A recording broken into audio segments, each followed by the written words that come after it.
കാരണം ഇസ്ലാമിൽ കുമ്പസാരമില്ല.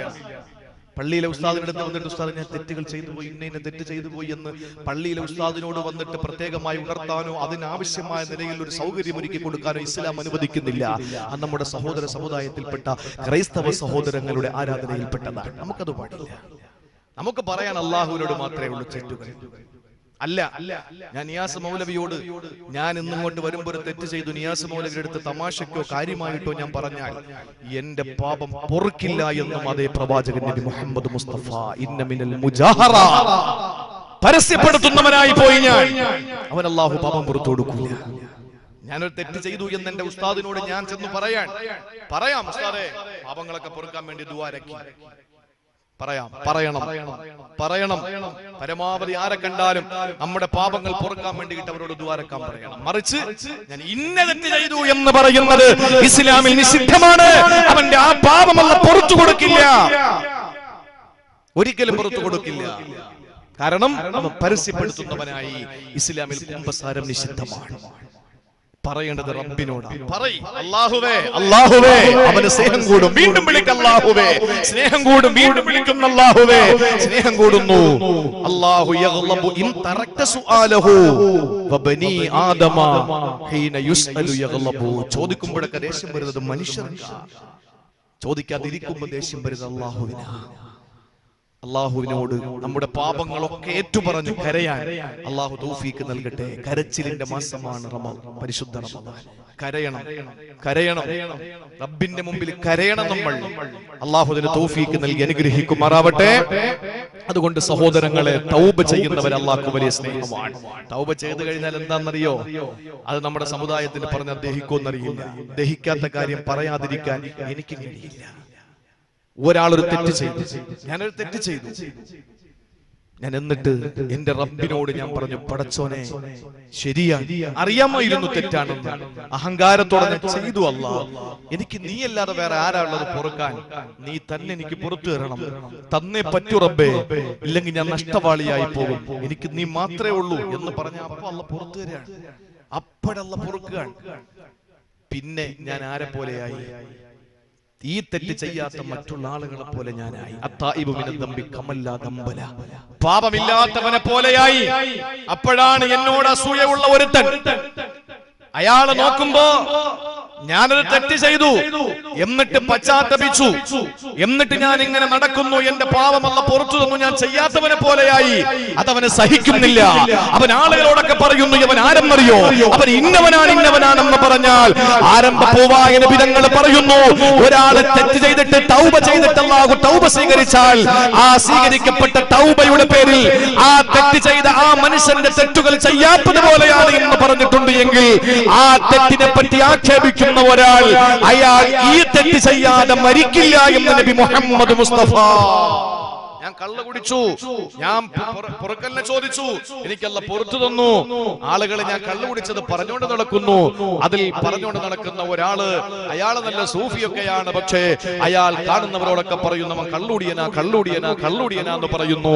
ഈ കള്ളുകുടിയനാണ് എന്ന് പറഞ്ഞ ഈ സാത്വികനായ, വിശുദ്ധനായ, സൂഫിയായ, പണ്ഡിതനായ, നിസ്കാരമുള്ള, നോമ്പുള്ള, ഇബാദത്തുള്ള, നിസ്കാരത്തരമ്പുള്ള, കണ്ണങ്കാലിന് മുകളിൽ മുണ്ടെടുക്കുന്ന, ഈ തൊപ്പിവെച്ച നാടി വെച്ച ഈ മുസ്ലിം ഉണ്ടല്ലോ, യവൻ ഇതേപോലെ കള്ളു കുടിക്കാതെ മരിക്കില്ല എന്ന് ആരംഭ പൂവായ നബി മുഹമ്മദ് മുസ്തഫ. അത്രയും ഗൗരവം കൊണ്ട് പശ്ചാത്തപിക്കുന്ന ഒരു മനുഷ്യന് നിസ്സാരമാണെന്ന് കരുതിപ്പോയോ? ആരുടെയും തെറ്റുകൾ വിളമ്പിക്കൊണ്ട് നടക്കാൻ നമ്മൾ ഒരിക്കലും കോളാമ്പിയാകരുത്. ഒരിക്കലും നമ്മൾ ജീവിതത്തിൽ മറ്റാരുടെയും തിന്മകൾ പറഞ്ഞു നടക്കരുത്. നമുക്ക് നമ്മുടെ റൂട്ട് ക്ലിയർ ആക്കി പോവുക, നമ്മൾ നന്നാകാൻ ശ്രമിക്കുക. അല്ലാഹു അതിന് തൗഫീക്ക് നൽകി അനുഗ്രഹിക്കുമാറാവട്ടെ. അതുകൊണ്ട് രണ്ടാമതായി അല്ലാഹു സ്നേഹിക്കുന്ന വിഭാഗം വേറെ ആരുമല്ല, അത് തൗബ ചെയ്യുന്നവരാണ്. അതേ ആയത്തിന്റെ ബാക്കിയായി അല്ലാഹു പറയുകയാണ്, വയുഹിബ്ബുൽ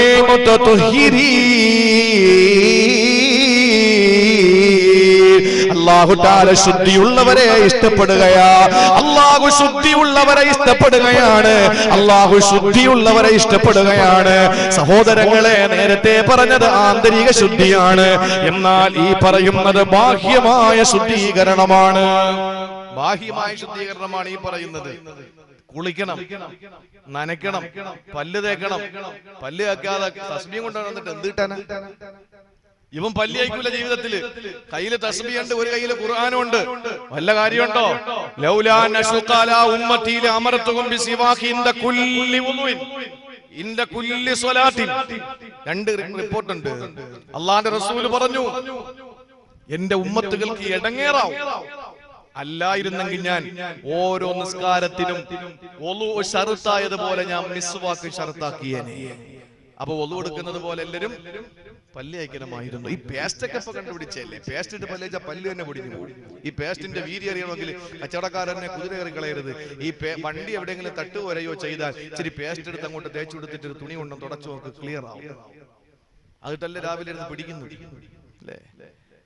നമ്മൾ പറയും പല്ലൊക്കെ ക്ലിയറായി, പല്ല് പൊടിഞ്ഞോണ്ടിരിക്കുക എന്നുവെച്ചിട്ട് പല്ല് തേക്കണ്ടെന്നല്ല പറയുന്നത്. എങ്ങനെയെങ്കിലൊക്കെ പല്ല് തേക്കുക, പല്ല് തേക്കുക എന്നുള്ളത് ഒരു വിശ്വാസിക്ക് ബാധ്യതയാണ്. കുളിക്കണം, അവൻ കുളിക്കണം. ഒരു വിശ്വാസി കുളിക്കണം. അവൻ വൃത്തിയുള്ളവനാകണം, ശുദ്ധിയുള്ളവനാകണം. എന്തുകൊണ്ടാണ്? അതിന് രണ്ട് കാരണം ഞാൻ പറയാം. ഒന്ന്, നിങ്ങൾ ചിന്തിച്ചു നോക്ക്. ഈ നമ്മുടെ ഹദീസിന്റെ ഗ്രന്ഥങ്ങളിൽ, അതുപോലെ തന്നെ കർമ്മശാസ്ത്ര ഗ്രന്ഥങ്ങളിൽ ആദ്യത്തെ ബാബ്, ആദ്യത്തെ അധ്യായം, കർമ്മശാസ്ത്ര ഗ്രന്ഥങ്ങളിൽ ആദ്യത്തെ ബാബ്, ആദ്യത്തെ അധ്യായം, അതായത് കർമ്മശാസ്ത്രപരമായി അഥവാ നമ്മുടെ പ്രവർത്തനങ്ങൾ എങ്ങനെയാകണം എന്നതിനെ സംബന്ധിച്ച് പറയുന്ന കിതാബുകളിൽ ആദ്യത്തെ ബാബ് കിതാബു തഹാറത്ത് അല്ലേ? നിസ്കാരം പിന്നെ, കിതാബു സ്വലാത്ത് പിന്നെ, കിതാബു സൗമ് പിന്നെ, നോമ്പിനെ പറ്റി പിന്നെ. ആദ്യത്തെ അധ്യായം കിതാബു ത്വഹാറ, ശുദ്ധിയാണ്. വലിയ ശുദ്ധി, ചെറിയ ശുദ്ധി, നജസ്സുകൾ, അതുമായി ബന്ധപ്പെട്ട മാലിന്യങ്ങളും അതിന്റെ പിന്നെ ശുദ്ധീകരണവും ഒക്കെ പഠിപ്പിച്ചിട്ടാണ് അവനെ നിസ്കാരത്തിൽ പഠിപ്പിക്കാൻ വേണ്ടി തയ്യാറാവുന്നത്. ഫുഖഹാക്കൾ അങ്ങനെയാണ് വെച്ചിട്ടുള്ളത്. ഇനി ഹദീസിന്റെ ഗ്രന്ഥങ്ങൾ നോക്ക്. ഒരുപക്ഷെ ചില ഗ്രന്ഥങ്ങളിൽ ആദ്യം കിതാബു ത്വഹാറ തന്നെ, ചിലപ്പോ കിതാബുൽ ഈമാൻ. ഈമാൻ പഠിപ്പിച്ചു കൊടുത്ത് ഈമാൻ ഹൃദയത്തിലേക്ക് വരുമ്പോഴാണല്ലോ ശുദ്ധി വരുന്നത്. അപ്പൊ ഈമാനുള്ള ഒരാൾക്ക് പിന്നുണ്ടാകേണ്ടത് ശുദ്ധിയാണ്. അത് കഴിഞ്ഞിട്ട് പിന്നെ നിസ്കാരത്തിലേക്ക് കയറൂ. ചുരുക്കി പറഞ്ഞാൽ ഒരു വിശ്വാസിയുടെ ജീവിതത്തിലെ ശുദ്ധീകരണം വലിയ പ്രാധാന്യമാ. കാരണം എന്തെന്നറിയോ? അല്ലാഹു വൃത്തിയുള്ളവരെ ഇഷ്ടപ്പെടുകയാണ്. കുളിക്കുന്നവരെ, നനയ്ക്കുന്നവരെ, ശുദ്ധിയുള്ളവരെ, പല്ല് തേക്കുന്നവരെ അല്ലാഹു ഇഷ്ടപ്പെടുകയാണ്. അതുകൊണ്ടല്ലേ ഹബീബേ നബി മുഹമ്മദ് മുസ്തഫ സല്ലല്ലാഹു അലൈഹി വസല്ലമ തങ്ങളോട് ചോദിച്ചു, നബിയേ, ഈ ഭൂമി ലോകത്ത് നിങ്ങൾക്ക് ഏറ്റവും ഇഷ്ടപ്പെട്ടത് എന്താ? ആകാശത്തിന്റെ കീഴിൽ, ഭൂമിയുടെ മുകളിൽ നിങ്ങൾ ഏറ്റവും കൂടുതൽ ഇഷ്ടപ്പെടുന്നത് എന്താണെന്ന് ചോദിച്ചപ്പോൾ അല്ലാഹുവിന്റെ ഹബീബ് പറഞ്ഞത് എന്താണ്? എന്റെ പ്രിയപ്പെട്ട ഭാര്യമാരാ, എന്റെ ഭാര്യമാരോട് എനിക്ക് വല്ലാത്ത സ്നേഹമാണ്. അതെന്തുകൊണ്ടാണ്? അന്നത്തെ പശ്ചാത്തലത്തിൽ റസൂലുള്ള പറഞ്ഞതാണ്. എന്താ പശ്ചാത്തലം എന്നറിയോ? ഹൈദ് രക്തം പുറപ്പെടുന്ന സമയത്ത് ഭാര്യമാരെ മാറ്റിക്കിടത്തിയിരുന്ന, അല്ലെങ്കിൽ ഒരു പെണ്ണിന് പുല്ല് വില കൊടുക്കാത്ത കാലഘട്ടത്തിൽ കാട്ടാളന്മാരുടെ മുമ്പിൽ നിന്നുകൊണ്ട് തന്റെ പ്രിയപ്പെട്ട ഭാര്യമാരുടെ വിലയെന്തെന്ന് പഠിപ്പിച്ചു കൊടുത്ത മഹിതമായ കുടുംബ ജീവിതത്തിന്റെ മാതൃക മാലോകയുടെ മുമ്പിൽ മലക്കെട്ടൊടർന്നു കൊടുത്ത മാണിക്യമലരെ റസൂലുള്ളാഹി. അല്ലാഹുവിന്റെ പ്രിയപ്പെട്ട പ്രവാചകന് പറയുന്ന രണ്ടാമതായി എനിക്ക് ഏറ്റവും വലിയ സന്തോഷം തരുന്ന, ഏറ്റവും വലിയ ഇഷ്ടമുള്ളത് എന്തെന്നറിയോ? ഖുർറത്തു ഐനിൻ ഫീ സലാത്തി. എന്റെ കൈകെട്ടി നിസ്കരിക്കുമ്പോൾ എന്റെ മനസ്സിനുണ്ടാകുന്ന കുളിർമയാ. മൂന്നാമത് എനിക്ക് ഏറ്റവും സ്നേഹമുള്ള, ഇഷ്ടമുള്ള, എനിക്ക് ഏറ്റവും കൂടുതൽ ഇഷ്ടമുള്ള ദുനിയാവിലെ മൂന്നാമത്തെ വസ്തു എന്തെന്നറിയോ? അത് മണവസ്തുവാ, അത്തുറാണേ. അത് സുഗന്ധദ്രവ്യങ്ങളാണ്, സുഗന്ധമാണ്. എന്തുകൊണ്ടെന്നറിയോ? ഇന്നല്ലാഹ ത്വയ്യിബുൻ യുഹിബ്ബു ത്വയ്യിബാ. അല്ലാഹു പരിശുദ്ധിയെ ഇഷ്ടപ്പെടുന്നു. അവനെ പരിശുദ്ധി ഇഷ്ടപ്പെടുന്നവന് പരിശുദ്ധനാണ്. ഇന്നല്ലാഹ നളീ. അല്ലാഹു ശുദ്ധിയുള്ളവനാണ്. അവൻ നല്ല ശുദ്ധിയുള്ളവനാണ്, നളാഫത്തുള്ളവനാണ്. യുഹിബ്ബുൻ നളാഫ. അവന് ശുദ്ധിയുള്ളതിനെയാണ് ഇഷ്ടപ്പെടുകയും ചെയ്യുന്നത്. പ്രിയപ്പെട്ട സഹോദരങ്ങളെ, അല്ലാഹുവിന്റെ റസൂൽ പറയുന്നു, അല്ലാഹു തആല ശുദ്ധിയുള്ളവനാണ്, ശുദ്ധിയുള്ളതിനെ ഇഷ്ടപ്പെടും. പരിശുദ്ധനാണ്, പരിശുദ്ധിയുള്ളതിനെ ഇഷ്ടപ്പെടുന്നു എന്ന് പറയുമ്പോ ഖാബീൽ ഹാബീലിന്റെ സംഭവം അറിയല്ലോ. ഖാബീൽ ഹാബീൽ ഖുർബാൻ അർപ്പിക്കുകയാ. എന്തിന്റെ പേരിലാണ് തന്റെ പ്രിയപ്പെട്ട ഭാര്യ ആര് കല്യാണം കഴിക്കണം? ഇഖ്ലീമയെ ആരാണ് കല്യാണം കഴിക്കേണ്ടത്? തന്നോടൊപ്പം ജനിച്ച പെണ്ണാണ് ഇഖ്ലീമ. അതുകൊണ്ട് ഹാബീല് പറഞ്ഞു എനിക്ക് കെട്ടണം. ഹാബീലിനോടൊപ്പം പിറന്ന പെണ്ണ് അതാണ് ആ പെണ്ണിനെ കല്യാണം കഴിക്കാൻ ഹാബീല് തയ്യാറായില്ല. കാരണം ഹാബീലിനോടൊപ്പം പിറന്ന പെണ്ണിനെ ആദ്യ പ്രസവത്തില് ഹാബീല് കല്യാണം കഴിക്കണം. രണ്ടാമത്തെ പ്രസവത്തിലെ ഹാബീല് ആദ്യ പ്രസവത്തിലെ പെണ്ണിനെ കല്യാണം കഴിക്കണം. ഓരോ പ്രസവത്തിലും ഒരാണ് ഒരു പെണ്ണെന്ന നിലയിൽ 20 തവണ പ്രസവിച്ചു. 21ാമത്തെ പ്രസവത്തില് ഒരു ആൺകുട്ടി മാത്രം അല്ലാഹു തആല ഹവ്വാ ബീവിക്ക് കൊടുത്തു. എന്തുകൊണ്ടെന്നറിയോ? ഹാബീലിനെ ഹാബീല് കൊന്നതിന്റെ പേരിൽ ഒരു ആണ് കുറഞ്ഞുപോയി. 20 ആണ് 20 പെണ്ണ് വേണം. ഓരോ പ്രസവത്തിലും 2 കുട്ടികൾ. അങ്ങനെ 20 പ്രസവത്തിലെ 40 മക്കളെ കൊടുത്തു. 20 ആണും 20 പെണ്ണും, 10 പെണ്ണും 10 ആണുമാണ്. അങ്ങനെ 20 ആണും 20 പെണ്ണുമാണ്. അങ്ങനെ ആ 20 പേരും അവരുടെ ജീവിതത്തിലൂടെ മക്കൾ ഉണ്ടാകണം. ഇവിടത്തെ സന്താനങ്ങളുടെ ഉൽപാദനം നടക്കണം. അങ്ങനെ വരുമ്പോൾ ഒരു ആണിന്റെ കുറവുണ്ട്.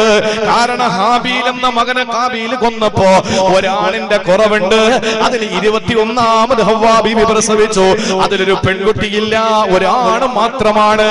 ആ ആൺകുട്ടിയെ കൊണ്ടാണ് പ്രിയപ്പെട്ടവരെ അല്ലാഹു പരിഹരിച്ചതെങ്കിൽ, അങ്ങനെയാണ് മനുഷ്യകുലം ഇവിടെ ഉണ്ടായതെങ്കിൽ ഇതൊക്കെ തഫ്സീറിൽ കാണാം. ഹാബീൽ ഏത് പെണ്ണിനെയാണോ കെട്ടണമെന്ന് വാശി പിടിച്ചത്, അതിനെ യഥാർത്ഥത്തിൽ അള്ളാന്റെ തീരുമാനം ഹാബീൽ കെട്ടലാണ്. ഇന്ന് നടക്കുന്നത് പോലെ അന്ന് നടന്നു. ഹാബീൽ പറഞ്ഞു, വാപ്പാ ആദമേ, ഇത് നിങ്ങളുടെ തന്ത്രമാണ്. നിങ്ങളുടെ ഹാബീൽ എന്ന മോൻ അവളെ കെട്ടിച്ചു കൊടുക്കാനുള്ള കാര്യമാണ്, പരിപാടിയാണ്, നടക്കൂല. പടച്ചോനാണ്, ഞാൻ അവനെ കൊന്നുകളയൊന്ന് പറഞ്ഞു. വാപ്പ ഇല്ലാത്ത നേരത്ത്, ആദം നബി ഇല്ലാത്ത നേരത്ത് ഹാബീൽ വാളെടുത്ത് ഹാബീലിനെ കൊന്നുകളഞ്ഞു. പ്രിയപ്പെട്ട സഹോദരങ്ങളെ, ആ മയ്യത്തും എന്ത് ചെയ്യണമെന്നറിയാതെ നടക്കുമ്പോ ഒരു കാക്കയെ അല്ലാഹു അയച്ചുകൊണ്ട് കാക്കയുടെ ചുണ്ടുകൊണ്ട് മണ്ണ് മാറ്റിയിട്ടെടുത്ത ചത്ത കാക്കയെ അടയ്ക്കുന്നത് കണ്ടു. അങ്ങനെയാണ് ഹാബീൽ ഹാബീലിനെ അടക്കിയത്. ഈ വിരീതന് സൗഭാഗ്യമുണ്ടായി. പ്രിയപ്പെട്ടവരെ, അവിടെ ചെന്ന് ഹാബീലിന്റെ ഖബർ കാണാൻ കഴിഞ്ഞു. ഓർക്കണേ പ്രിയപ്പെട്ട സഹോദരങ്ങളെ, ഒരു നിമിഷം ഒന്ന് ചിന്തിക്കണേ. അള്ളാന്റെ തീരുമാനം വന്നു. ഇഖ്ലീമയെ കല്യാണം കഴിക്കേണ്ടത് ആരാണ്? നിങ്ങൾ നേർച്ച അർപ്പിക്ക്. ആരുടെ ഖുർബാനാണോ സ്വീകരിക്കുന്നത്? ഈ വാക്ക് കേൾക്കുമ്പോൾ ആർക്കും ഞെട്ടല് വേണ്ട. ഇത് ഖുർആന്റെ വാക്കാണ്. ഇത് ഖറബാ ഖുർബാന. അവർ രണ്ടുപേരെ ഖുർബാന അർപ്പിച്ചു. അങ്ങനെ ആരുടെ ഖുർബാനയാണ് സ്വീകരിച്ചത്? ഹാബീലിന്റെ ഖുർബാന സ്വീകരിച്ചിട്ട് പറഞ്ഞു, ഇഖ്ലീമയെ ഹാബീൽ കെട്ടട്ടെ. അപ്പോഴാണ് ഹാബീലിന്റെ ഖുർബാന തള്ളിയതിന്റെ പേരിൽ ഹാബീലിനെ കെട്ടാൻ അനുവാദമില്ല. ഹാബീൽ അതുകൊണ്ട് ഹാബീലിനെ കൊന്നുകളഞ്ഞു. ചരിത്രത്തിൽ ആദ്യത്തെ കൊല നടക്കുന്നത് അസൂയയുടെ പേരിലാണ്, അതും പെണ്ണിന്റെ പേരിലാണ്. അത് തന്റെ കൂടപ്പുറപ്പിനെയാണ്. സഹോദരങ്ങളെ, അത് ഇന്നും തുടർന്നു കൊണ്ടിരിക്കുകയാ. പെണ്ണിനു വേണ്ടി കൊല്ലുന്നവർ ഇന്നുമുണ്ട്, പെണ്ണിനു വേണ്ടി മരിക്കുന്നവർ ഇന്നുമുണ്ട്, അസൂയയുടെ പേരിൽ തല്ലി തകരുന്നവർ ഇന്നുമുണ്ട്. അത് സ്വന്തം കൂടപ്പുറപ്പുകളാണ്. ഹാബീല് മരിച്ചു. ആര് കൊന്നു? ഹാബീൽ കൊന്നു. കാരണം എന്താ? ഹാബീലിന്റെ കുർബാന സ്വീകരിച്ചു, ഹാബീലിന്റെ കുർബാന സ്വീകരിച്ചില്ല. നമ്മുടെ വിഷയം അതല്ല. ഹാബീൽ എന്ത് കുർബാന വെച്ചത്, ഹാബീൽ എന്ത് കുർബാനയാ വെച്ചത്, അത് പഠിക്കണം. അവിടെയാണ് രസം. ഹാബീല് നല്ല ആട്ടിടയനായിരുന്നു. അയാള് നല്ല വൃത്തിയുള്ള, നല്ല കാണാൻ മനോഹരമായ ഒരാടിനെ കുളിപ്പിച്ച് റെഡിയാക്കി അള്ളാഹുവിന് വേണ്ടി സമർപ്പിച്ചു. ഹാബീലോ കൃഷിക്കാരനായിരുന്നു. തന്റെ ഗോഡൌണിൽ ശരിക്ക് കൃഷി ഉണ്ടായിരുന്നു. ഗോഡൌണിൽ ശരിക്ക് പച്ചക്കറി ഉണ്ടായിരുന്നു. അയാള് നോക്കി നല്ല സാധനങ്ങളൊക്കെ മാറ്റിയിട്ടിട്ട് നാറ്റം പിടിച്ച് അഴുകി നശിച്ച സാധനങ്ങളെല്ലാം കൂടെ കൂട്ടിയിട്ടിട്ട് പടച്ചോനെ കിടക്കുകയാണ്. അല്ലാഹു തആല ഏറ്റവും നല്ല പരിശുദ്ധമായതിനെ ഖുർബാന അർപ്പിച്ച ആ ഹാബീലിന്റെ ഖുർബാന സ്വീകരിച്ചു. പച്ചക്കറി ചീഞ്ഞു നാറുന്ന, ദുഷിച്ചതിന്, വൃത്തികെട്ടതിന്, ശുദ്ധിയില്ലാത്തതിന്, വൃത്തിയില്ലാത്തതിന് സമർപ്പിച്ച ഈ ഹാബീലിന്റെ ഖുർബാന തള്ളിക്കളഞ്ഞു. അങ്ങനെയാണ് ഇഖ്ലീമയെ കല്യാണം. ഇത് ഖുർആനാണ്, കെട്ടുകഥകളൊന്നുമല്ല, ഇത് ഖുർആനാണ്. എന്റെ പ്രിയപ്പെട്ട സഹോദരങ്ങളെ, അതുകൊണ്ട് പരിശുദ്ധമായതിനെ അല്ലാഹ് ഇഷ്ടപ്പെടുന്നു. നമ്മൾ നല്ല റാഹത്തായിട്ട് പോകണം. ചില ആളുകളുണ്ട് കോടീശ്വരനായിരിക്കും, പള്ളി വരുന്ന കണ്ടിട്ടുണ്ടോ? കീറി പറഞ്ഞ് തേക്കില്ല, അയൺ ചെയ്യില്ല. അപ്പൊ ചോദിക്കുന്നത് അബൂബക്കർ സിദ്ദീഖ് തങ്ങൾ അയൺ ഇട്ടിട്ടുണ്ടോ, ഉമറുൽ ഫാറൂഖ് തങ്ങൾ ഇസ്തിരി ഇട്ടിട്ടുണ്ടോ? ഇതൊക്കെ ചോദിക്കുന്നത്. എന്തൊരു ലോകമായത്, എന്തൊരു ലോകമോ. ചില ആള് ചോദിക്കുക, ഉമറുൽ ഫാറൂഖ് റളിയല്ലാഹു അൻഹു മിമ്പറിരിക്കുമ്പോ 40 കണ്ടം വെച്ച ജുബ്ബായിരുന്നില്ലേ ഇട്ടത്? അങ്ങനെ നടന്നൂടെ? എന്റെ പൊന്നാര സഹോദരങ്ങളെ, ബാക്കിയൊക്കെ 70 കണ്ടം വെച്ചതായിരുന്നു. ആകെ എണ്ണം കുറഞ്ഞ കണ്ടമുള്ളത് 40 എണ്ണമായിരുന്നു. 40 കണ്ടം വെച്ച ജുബ്ബ, അതുകൊണ്ട് അദ്ദേഹം ഇട്ടത്. മനസ്സിലായില്ല?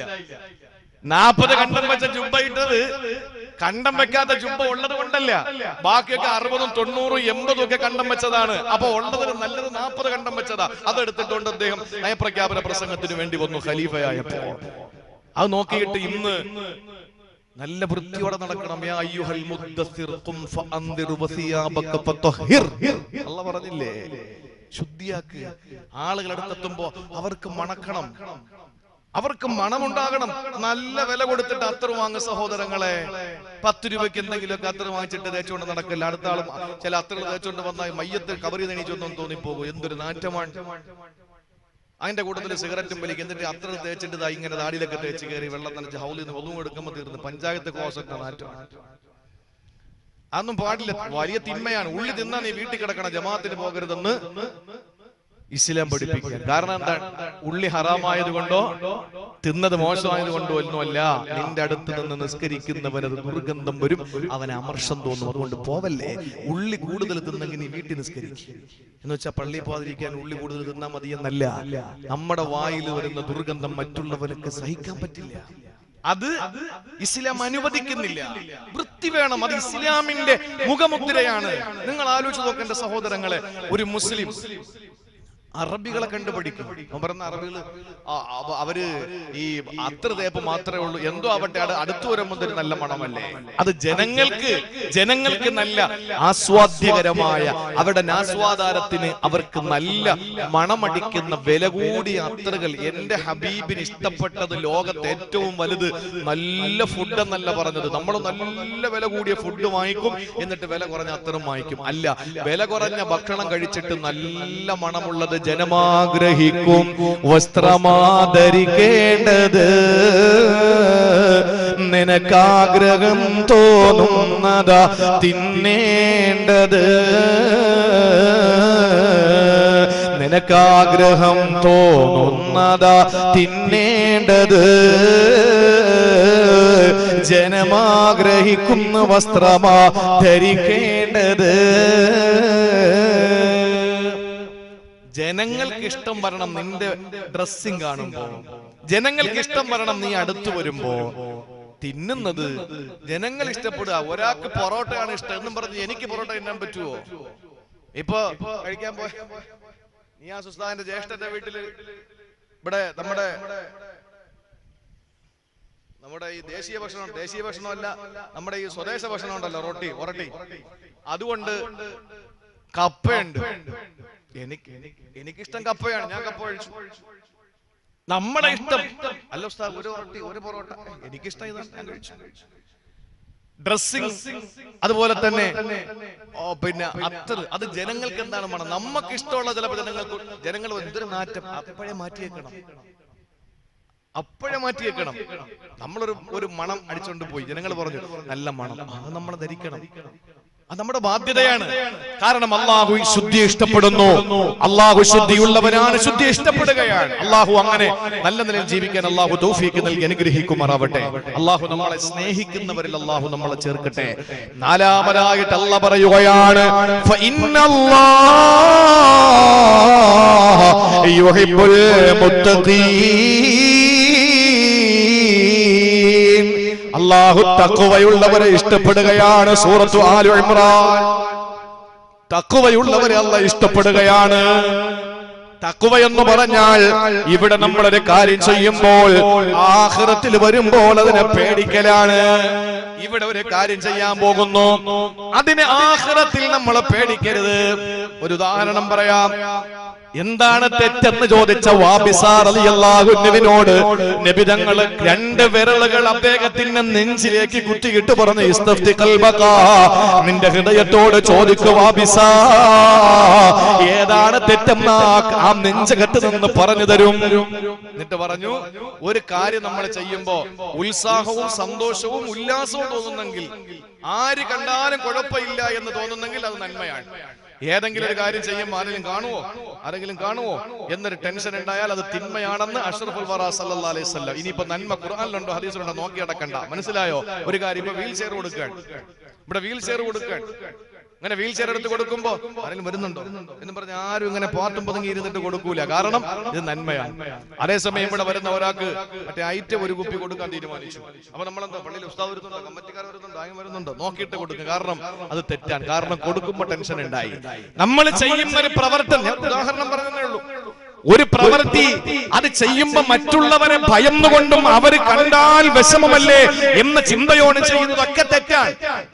നമ്മുടെ മനസാക്ഷിയാണ് തെറ്റും നന്മയും തിന്മയും ഒക്കെ തിരിച്ചറിയുന്നത്, അല്ലേ?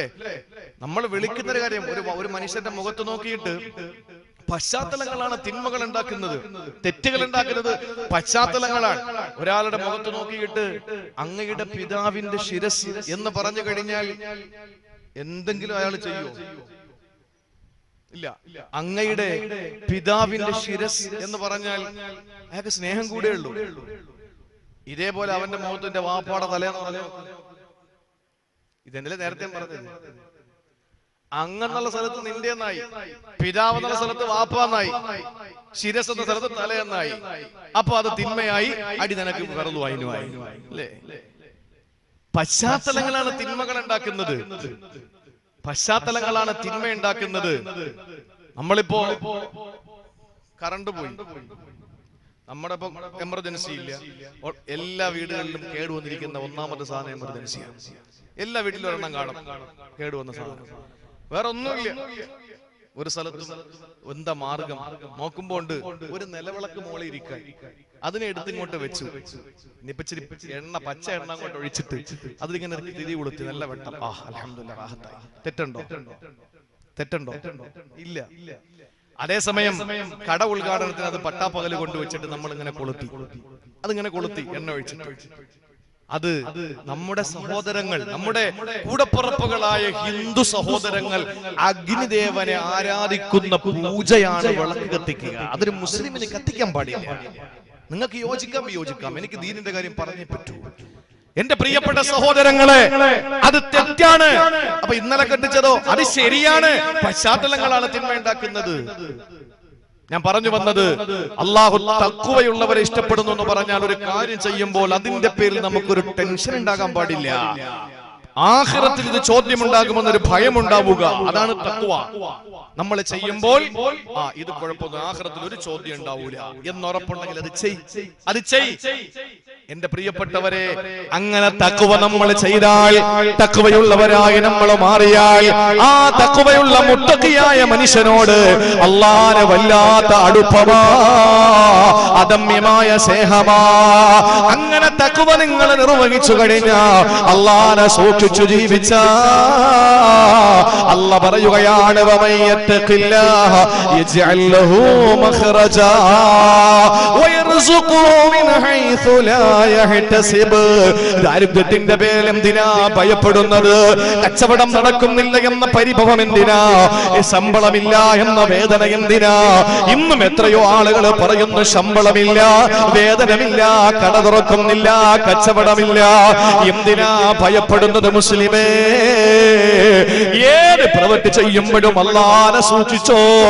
അല്ലാഹ് നിനക്ക് തരുന്നത് യജ്അൽ ലഹു മഖ്റജാ. ഗൾഫ് നാടുകളിൽ പോയവർക്കറിയാം, എക്സിറ്റ് 1 എക്സിറ്റ് 2 എന്ന് പറഞ്ഞ് കൊടുത്തിട്ടുണ്ട്. എന്ന് പറഞ്ഞാൽ ഇതുവഴി ചാടിയാൽ പുള്ളിമാ ജംഗ്ഷൻ വഴി പോകാം. ഇനി അപ്പുറത്തെ എക്സിറ്റ് 2 ആണെങ്കിൽ അത് അവിടെ നിന്ന് പനച്ചമൂട്ടിലേക്കാണ് പോവുക. ഇനി എക്സിറ്റ് 3 ആണെങ്കിൽ പുത്തൻതെരുവിലേക്കാ പോവുക. ഇങ്ങനെ എക്സിറ്റ് 1, എക്സിറ്റ് 2, എക്സിറ്റ് 3 എന്ന് പറഞ്ഞ് ഗൾഫ് നാടുകളിൽ കൊടുക്കുമ്പോ ആ ഇംഗ്ലീഷ് വേർഡിന്റെ തൊട്ടുമുകളിൽ അറബിയിൽ കൊടുത്തിരിക്കുന്ന ഒരു പദമുണ്ട് മഖ്റജ്. മഖ്റജ് 1, മഖ്റജ് 2, മഖ്റജ് 3. എന്താണ് മഖ്റജ് എന്നറിയോ? നിങ്ങളെ പോകുന്നതിൽ നിന്ന് രക്ഷപ്പെട്ട് നിങ്ങളെ സ്ഥലത്തേക്ക് പോകാനുള്ള വഴിയാണ്. അല്ലാഹ് പറയുന്നു, നിങ്ങൾ അല്ലാഹനെ സൂക്ഷിക്കുമോ നിങ്ങൾ അനുഭവിക്കുന്ന വേദനയിൽ നിന്ന് നിങ്ങൾക്ക് അല്ലാഹ് എക്സിറ്റ് അടിച്ചു തരുന്നതാണ്. ആ പ്രയാസത്തിൽ നിന്ന് കരകയറാ. എന്നിട്ടോ നിങ്ങൾ പ്രതീക്ഷിക്കാതെ അല്ലാഹ് നിങ്ങൾക്ക് അന്നം തരുന്നതാണ്. നിങ്ങൾ ഒരു ബുദ്ധിമുട്ടും വേണ്ട, നിങ്ങൾക്കൊരു ടെൻഷനും വേണ്ട. അല്ലാഹു നിങ്ങൾക്ക് അവൻ അറിയാതെ ഭക്ഷണം തരുന്നതാ. കല്ലെടുക്കിലെ പുൽക്കൊടിക്ക് പോലെ കുടിനീര് കൊടുക്കുന്ന അല്ലാഹ്. സഹോദരങ്ങളെ, മഹാനായൊരു സൂഫിയായ മനുഷ്യൻ അദ്ദേഹം യാത്ര പോവുകയാ. ആ മനുഷ്യൻ ഇങ്ങനെ യാത്ര പോകുമ്പോൾ ഒരു അത്ഭുതം കണ്ടു. എന്താണെന്നറിയോ? ഒരു മഹാത്ഭുതമാണ്, ഒരു മഹാത്ഭുതമാണ്. ഒരു പക്ഷി, ആ പക്ഷിക്ക് പ്രായമുണ്ട്. ആ പക്ഷിക്കാണെങ്കിലോ കണ്ണുകളില്ല, കണ്ണ് അന്ധത ബാധിച്ച പക്ഷിയാണ്.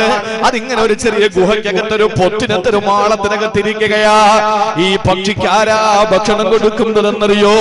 വേറെ ഒരു ചെറിയ പക്ഷി എവിടെന്നോ ഭക്ഷണം കൊത്തിക്കൊണ്ടുവന്നിട്ട് ഈ തള്ള പക്ഷിയുടെ, ഈ പ്രായം വന്ന പക്ഷിയുടെ കണ്ണിന്റെ കാഴ്ച തട്ടപ്പെട്ട പക്ഷിയുടെ വായിലേക്ക്, ചുണ്ടിലേക്ക്, അതിന്റെ ചുണ്ടിലേക്ക് ഇങ്ങനെ ഭക്ഷണം വെച്ചു കൊടുക്കുകയാ.